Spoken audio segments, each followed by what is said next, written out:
Hi, I'm very happy to have here with us, visiting the Francisco Marroquin University, Dr. Nathan Matias. It's a little bit complicated, this topic, so I'm going to start asking Nathan. Can you explain us a little bit, what do you do, what are your research interests at the Center for Information Technology Policy? Sure. So I study ways that human behavior at a large scale comes together online and how those things about human behavior interact with technology. Oh. And as those things happen, what that means for questions about protecting people and creating the society we want to see together. As we see technologies increasingly being a part of our everyday lives, that raises new questions for how we understand humans and also what we want as a society.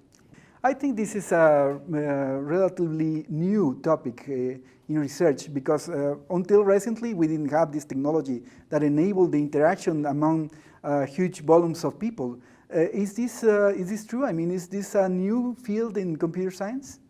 I think so. You know, when we look at classic questions, for example, think for example about an issue like misinformation online.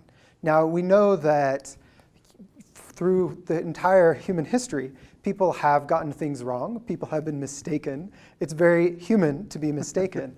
But there are things that are changing as we see misinformation spreading at large scales, as well as the role of artificial intelligence and intelligent machines in determining what people see and shaping what people believe. That in the past we might have looked to psychology to understand what's going on inside of people's brains and inside of their beliefs. We might have looked to sociology or political science or economics to ask how ideas circulate. And increasingly we're now asking questions in computer science and in the design of technologies and in artificial intelligence as these intelligent systems are also playing a role. Okay, that's great. And you mentioned that we come from, we have been humans for a long time in the history of the world. And so although the field may seem like a new thing, we are humans and we bring our own nature from several thousands of years. What is new and what is let's say, old in this field of study? Yeah, so some people have argued that we need a whole new field of cyber psychology, saying that how we interact with screens or other things have fundamentally changed human behavior and psychology. I'm not sure I would go that far, but I do think that there are different patterns of behavior that when you look across how people interact with each other, how they communicate with each other, new patterns that are made available as we can now communicate with people around the world, circulate information in ways that were slower or more difficult to do in the past. And then the additional wrinkle that we need to ask, I think, is also about the role of intelligent machines. Okay. That we had, for most of human history, we were interacting with other people who shaped our beliefs and our action, and increasingly we now have machine learning-based systems that are part of that story as well. So one of the new things that we have, I think now, is the networked interaction among people. The interaction between persons and computers in the past was on a one-on-one base. I think one person interacting with one computer. But right now we see that there's huge amounts of people interacting together and going together through a network of computers. How is different the interaction between one person and one computer from this other type of interaction where several hundreds of people interact with a lot of computers or a network of computers?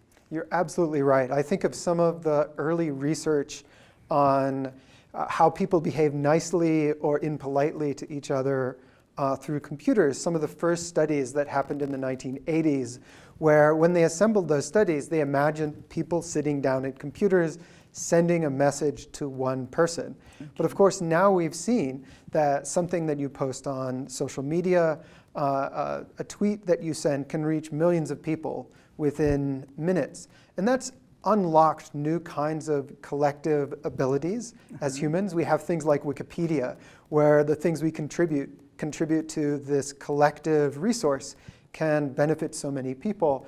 We also have some unfortunate cases as well, where something unkind you say to someone can, grow and grow and grow and turn into a very large problem. Okay. Well, one interesting aspect of your research I am aware of is that you study how the people organize online and how they start setting policies, for example, in a spontaneous behavior. I mean, we don't need an external body of regulation, but people sometimes by themselves start organizing and creating policies to be observed inside their own community. Is this a behavior we observe in the networked world we have today? Yeah, since the earliest days of the internet, we've had volunteers and bystanders take action to improve their communities. And when we see something happen on the internet that seems unjust or wrong, often we can think, oh, well, clearly the government needs to do something about that. Or sometimes we might say the company needs to do something about that. And we do see platforms starting to create their own policies. But when you look at the scale of what a company can do, an engineer might naturally think, oh, well, clearly we control the architecture, we control the system, we're the right people to solve this problem. But just take something like the problem of online harassment. Facebook can change the platform to try to nudge people to be kinder to each other.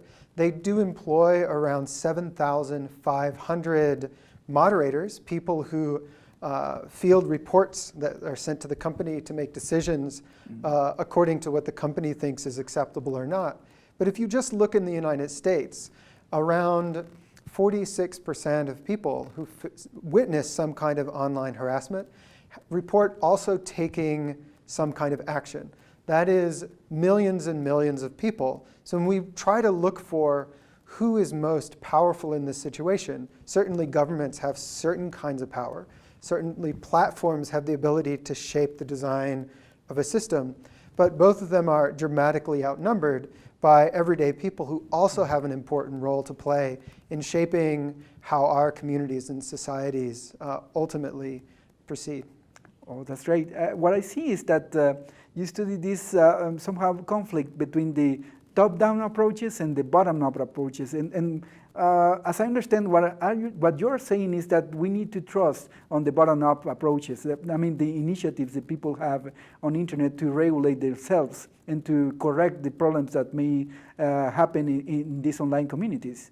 I think people are often surprised to learn how thoughtful and how organized these everyday internet citizens are. So on a platform like Reddit, where I've done research, you have people who, one person, for example, who I talked with as part of my ethnographic work, she used to volunteer at a hospital with children who were going through surgery, which is a very noble thing to do. Yeah. And she decided to stop doing that and dedicate more of her time to moderating and supporting online conversations.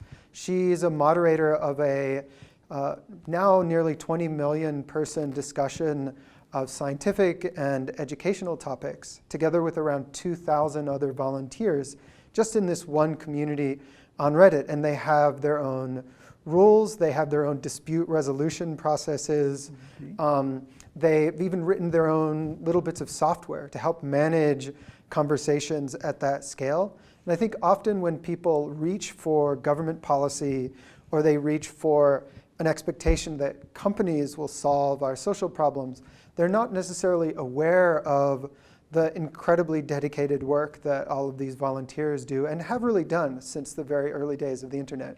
Would you say that these types of behavior that we are observing online, because they are becoming pervasive, they are occurring everywhere, are these behaviors going to change the way we interact with each other and the way we organize our societies in the future?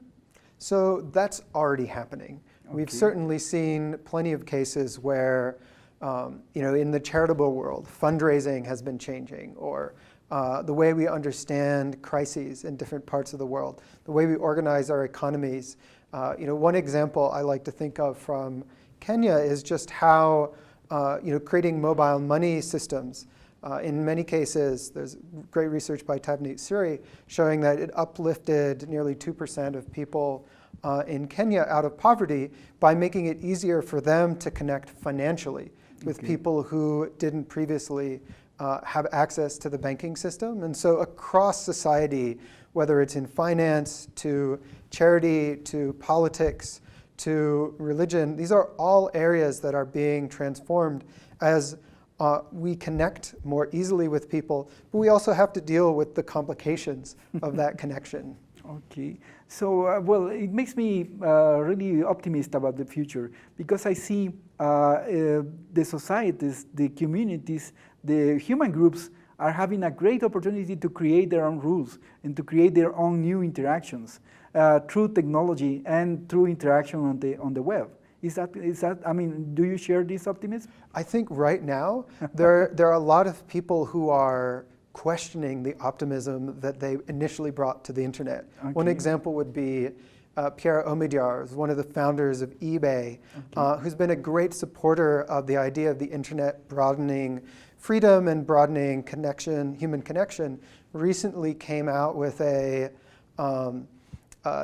New York Times op-ed, it might have been Washington Post, talking about the 6 threats to democracy from the internet. And I think there are people who sometimes swing between optimism and pessimism based on what's happening around them and the news. And I think when we take a longer perspective and we ask what we can do to equip people of goodwill to really make a difference, then I think the optimism comes back. I'm certainly optimistic like you.